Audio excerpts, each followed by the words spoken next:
Today I want to share a story with you that feels like a modern-day fairy tale, but it's rooted in something incredibly real: the power of hope. It's a story about a girl who, when the world around her turned grey and dusty, decided to paint the rain back into existence. Imagine a village, tucked away and almost forgotten, suffering under the relentless sun.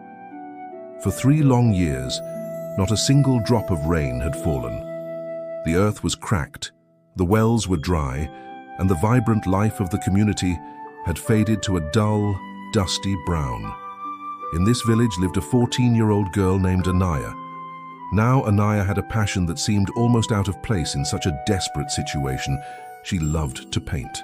In a world where every grain of rice was precious and every drop of water was a treasure, art felt like a forgotten dream, a luxury no one could afford.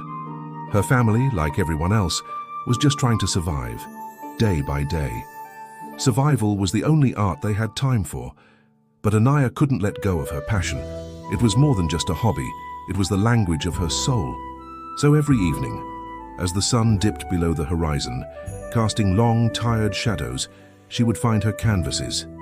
She didn't have expensive paints or fancy brushes. Her colors came from the earth itself. She used mud for browns and grays, charcoal and ashes for blacks, and the leftover turmeric and chili powders from her mother, a sparse kitchen for splashes of yellow and red. And what did she paint? She painted the one thing everyone longed for but had stopped believing in: rain. She painted it on the cracked mud walls of her home, on the smooth, sun-bleached stones by the dry riverbed, and even on old, dented buckets that once held the water they so desperately missed. She painted big, fluffy clouds with smiling faces, cascading blue drops that you could almost feel, and children with their faces turned to the sky, dancing with pure joy. At first, people didn't understand. They would walk by, shake their heads, and some would even laugh. "Silly girl," they'd mutter. "You can't paint rain into existence, what a waste of time." The criticism stung, but Anaya's spirit was stronger than their doubts. She wasn't just painting pictures, she was painting a feeling. She was painting memory. She was painting hope. Slowly, something magical began to happen. Her murals started spreading throughout the village, one wall at a time. A depiction of a lush green field appeared on a barren storefront. A vibrant rainbow arched over a dusty doorway. Her simple, heartfelt art began to change the landscape, not of the sky, but of the village itself. People started to stop and look.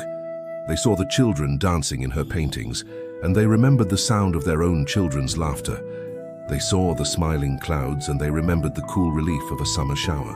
Anaya's art was a quiet rebellion against despair.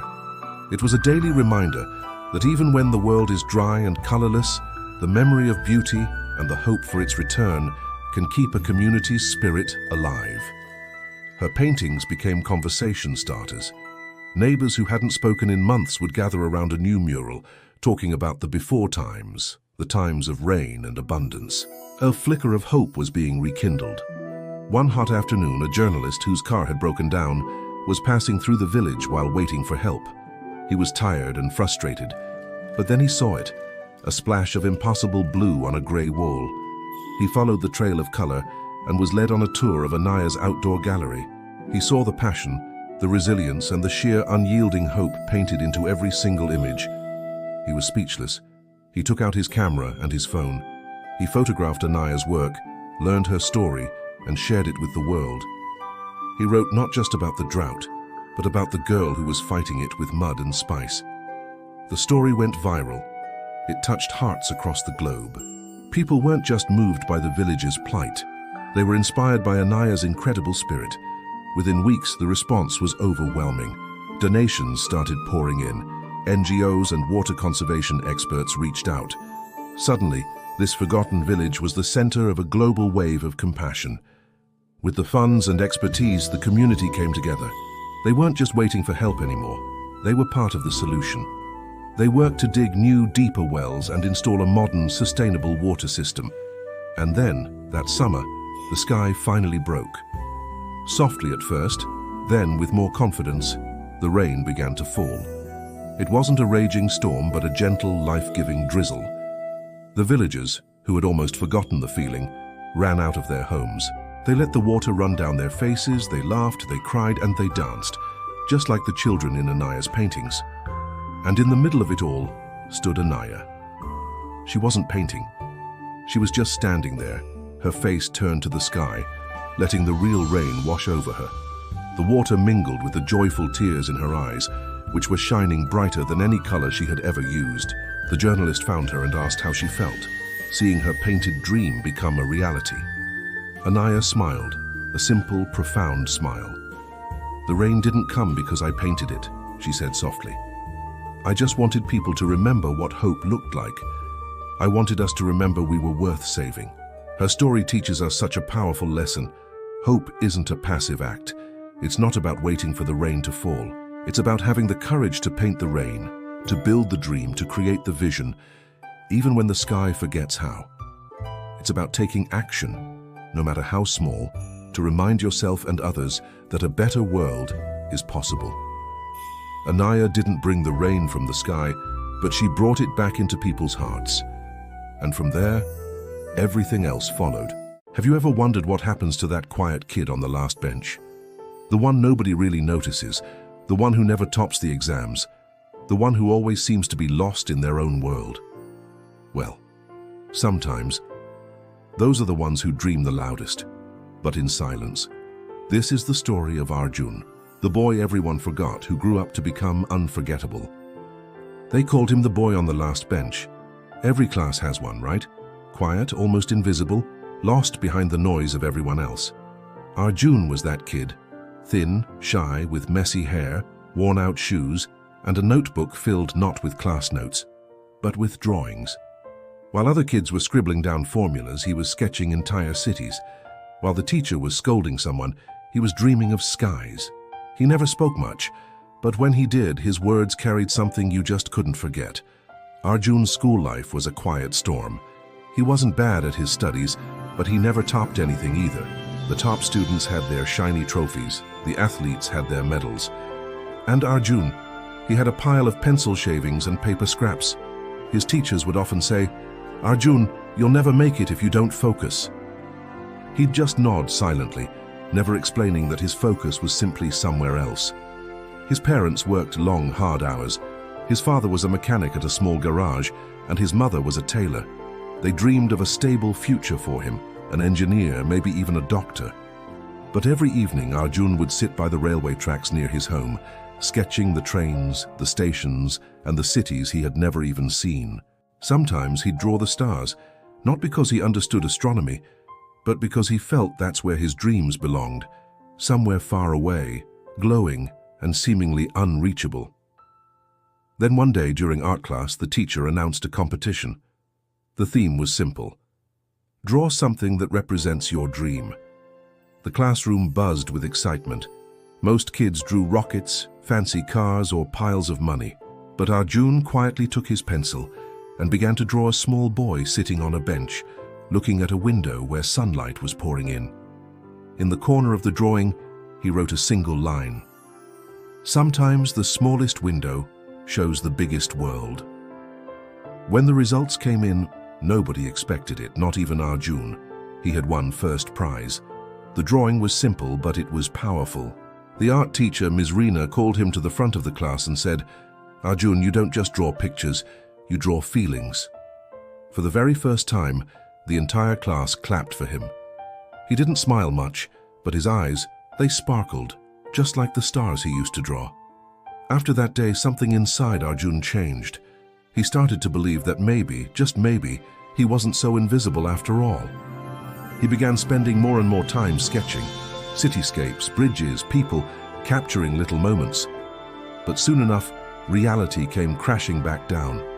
His father, tired after a long day at the garage, saw Arjun drawing late one night and said, "Son, dreams don't fill stomachs. You can't make a living off these drawings." Arjun didn't argue. He just looked down at his sketchbook, the world he had built to escape the one he lived in. A few days later, he stopped drawing altogether. Years passed. Arjun grew up, finished school with average marks, and joined a small college for mechanical engineering, not because he wanted to, but because that's what everyone expected of him.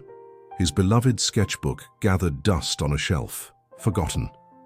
Until one day, Ms. Rena, his old art teacher, visited his college. She was giving a guest lecture on creativity and innovation. After her session, she spotted Arjun at the back of the crowd. "Arjun?" She smiled, surprised. "It's been years. Are you still drawing?" He just shook his head, embarrassed. "Not anymore, Mom. Life doesn't really have space for that." She handed him a small envelope and said softly, "You once showed me that art can come from silence. Don't let the world silence you."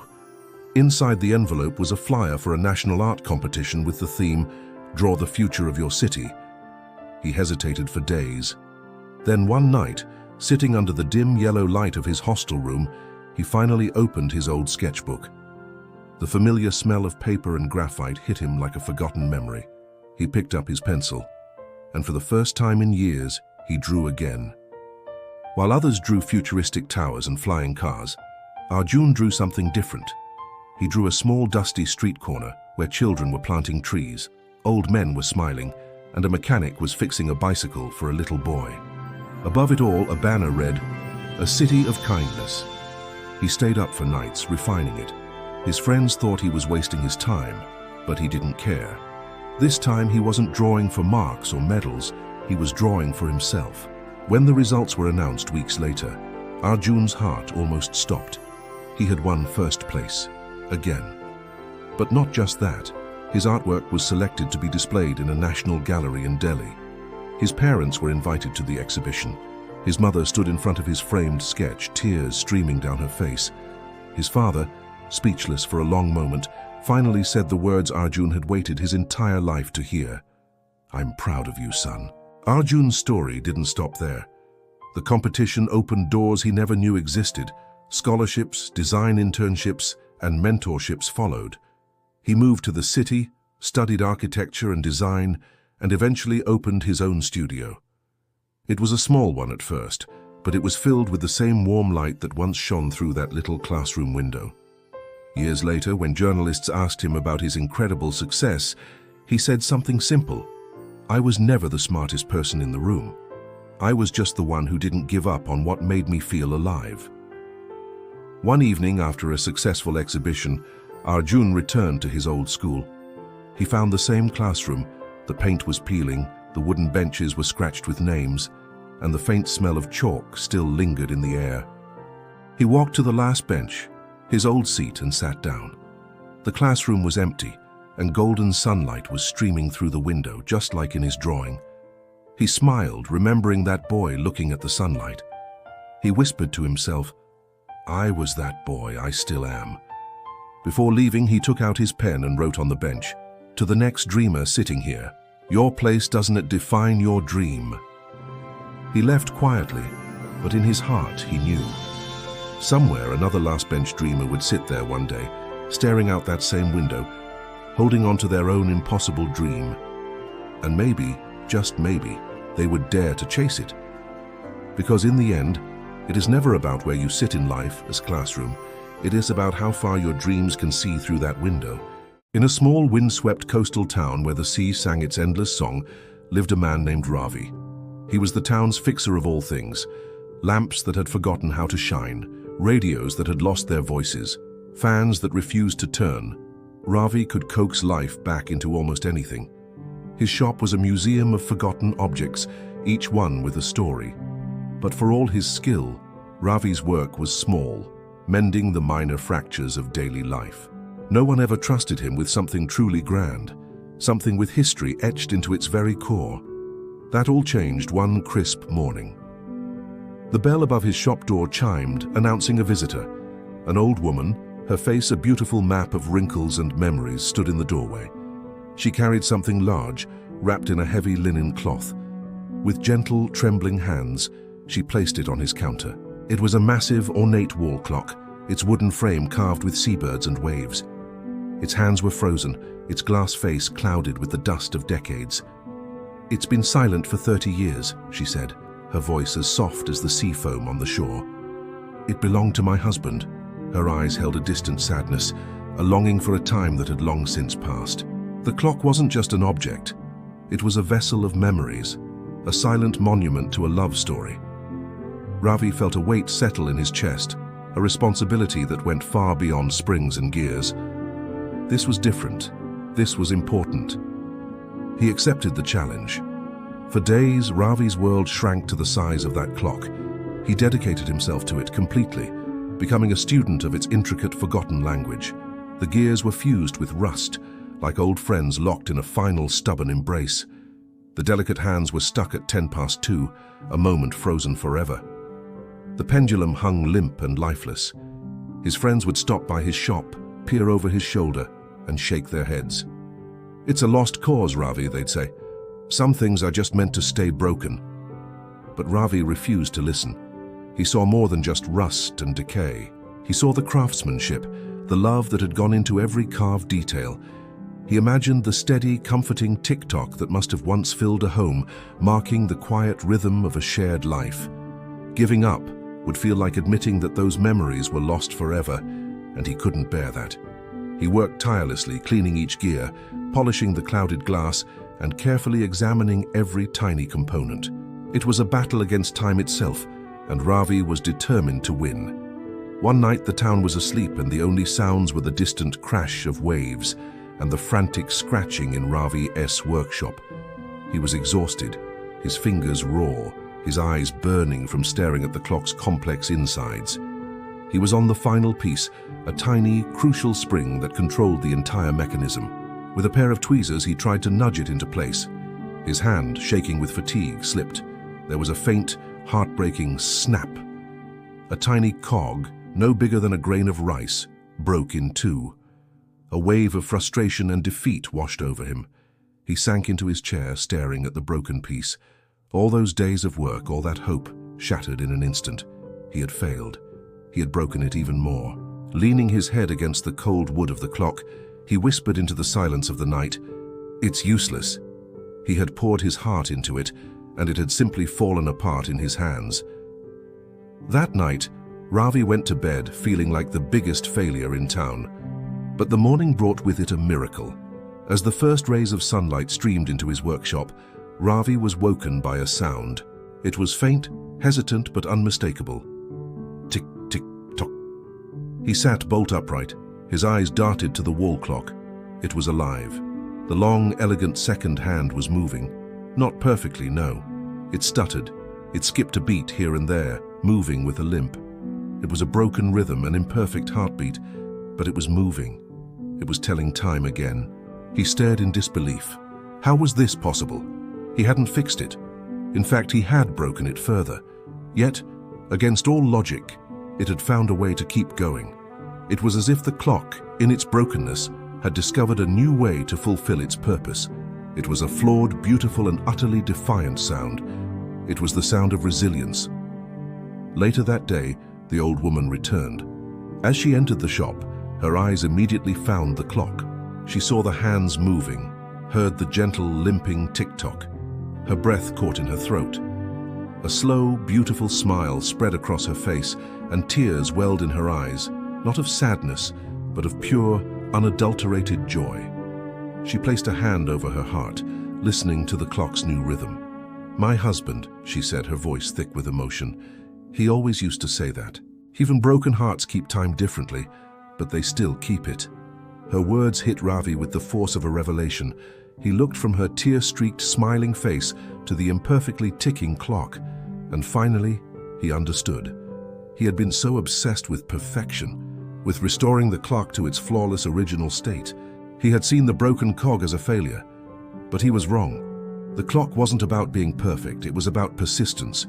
It was about finding the will to keep moving forward, even when parts of you are broken. From that day on, Ravi was a changed man. He no longer just fixed things, he found the beauty in their imperfections. And on the wall of his shop, right next to that magnificent, stuttering clock, he hung a small hand-painted sign. It was a reminder, for him and for everyone who entered his shop, of the most important lesson he had ever learned. It read, "Even broken things can keep moving, as long as they still believe in time." The story of Ravi and the old clock teaches us something profound. We often believe that we need to be whole, perfect, and completely healed before we can move forward in life. We wait for the day when all our pieces are put back together just right. But life doesn't work that way. We all have our broken cogs, our past hurts, our imperfections. The secret isn't to erase them, it's to learn to keep ticking anyway.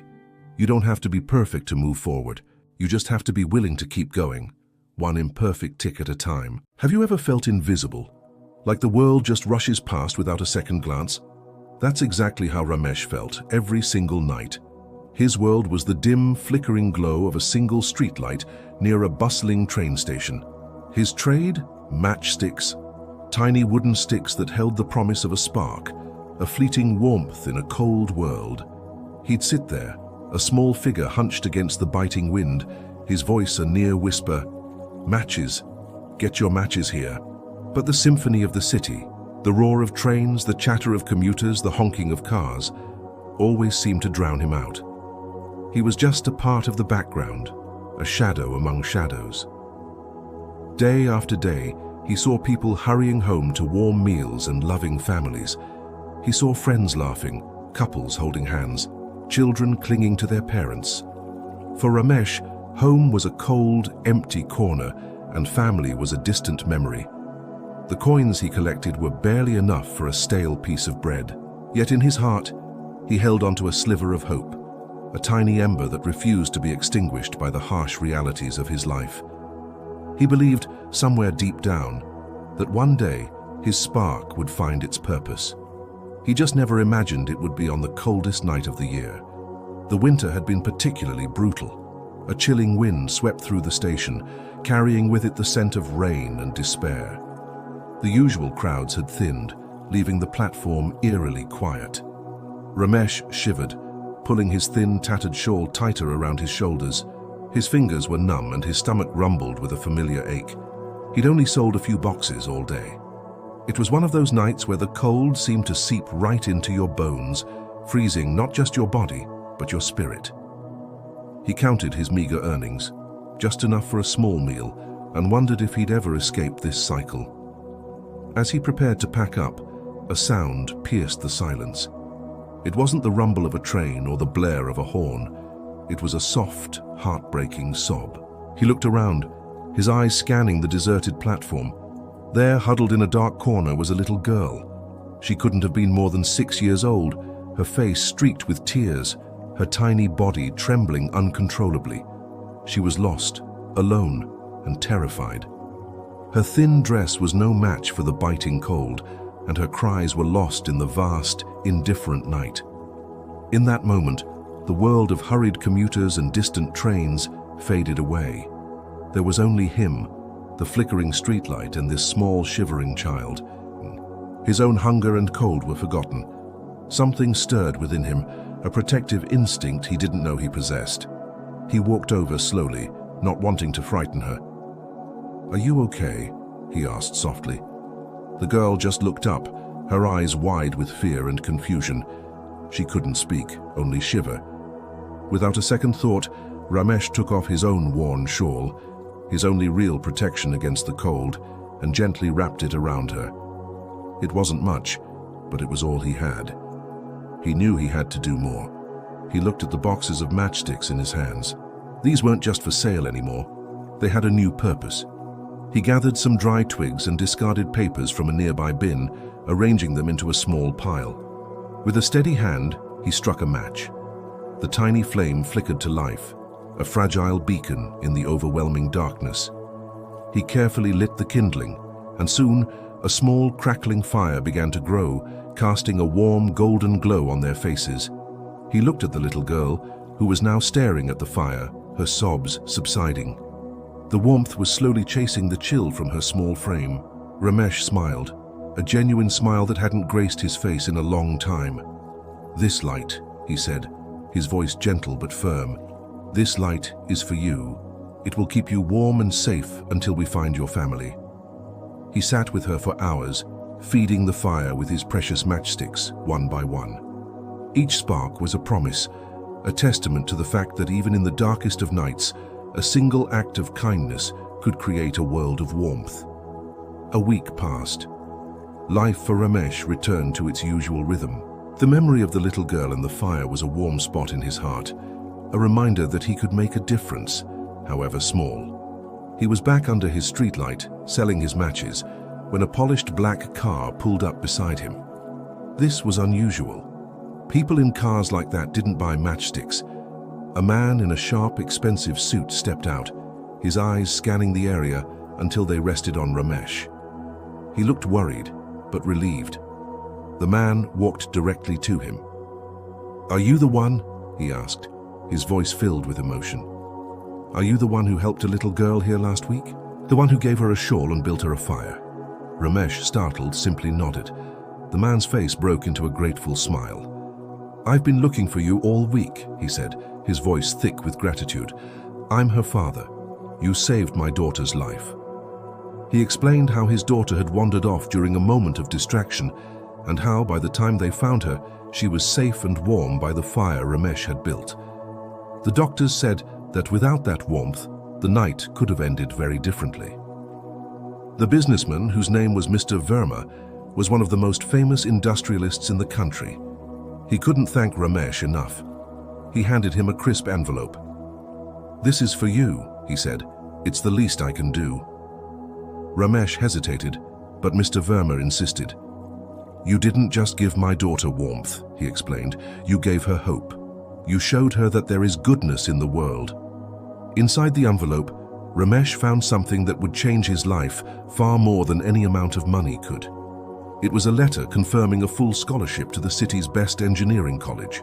Tucked inside was a handwritten note from Mr. Verma himself. It read, "The smallest light can change the darkest night. Never forget the power of your spark." Ramesh stared at the letter, his eyes blurring with tears. This was it. This was the chance he had only ever dreamed of. The years that followed were a whirlwind of hard work and dedication.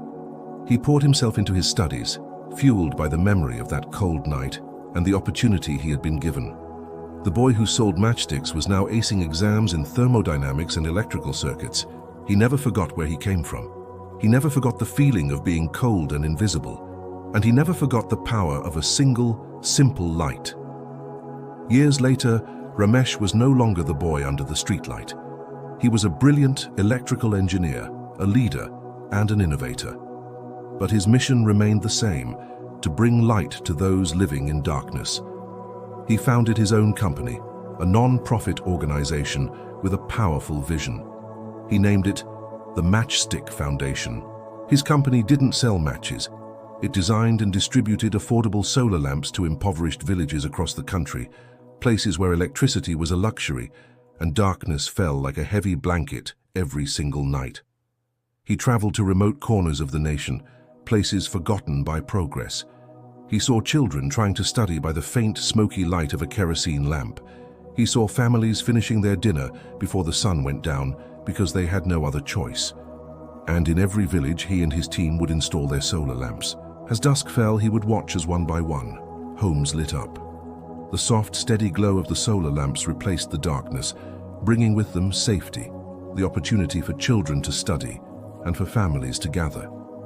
Each light was a symbol of hope, a continuation of the fire he had built so many years ago. The name of his foundation was a constant reminder. Greatness doesn't always come from grand gestures. Sometimes it starts with a single spark of kindness. The story of Ramesh teaches us something profound. You don't need to be rich or powerful to change the world. You don't need to hold greatness in your hands to make a difference. Sometimes all it takes is a single moment of empathy, a small act of compassion. It's about seeing someone in need and offering what you have, even if it's just a tattered shawl and a few matchsticks. That one spark of kindness can ignite a chain reaction, creating a fire of positive change that can light up thousands of lives. So look around you. Your spark might be a kind word, a helping hand, or a moment of your time. Don't underestimate its power. It might just be the light that changes someone's darkest night. Have you ever wondered what makes a life truly rich? Is it the car you drive, the house you live in, or the balance in your bank account? Today, I want to share a story that might just change how you think about wealth, value, and the legacy we leave behind. It's the story of a man named Mr. Fernandez, and it's a powerful reminder of what truly matters. Mr. Fernandez was a retired teacher, a familiar face in his town. You wouldn't see him with flashy gadgets or expensive clothes. In fact, he never owned a car, a house, or even a watch. But he had one possession he cherished above all else, an old, well-loved camera that he carried with him everywhere he went. Now, you might think he was a landscape photographer or a portrait artist, but Mr. Fernandez wasn't interested in capturing grand vistas or perfectly posed subjects. He was a photographer of moments, simple, fleeting, everyday moments that most of us walk right past without a second glance.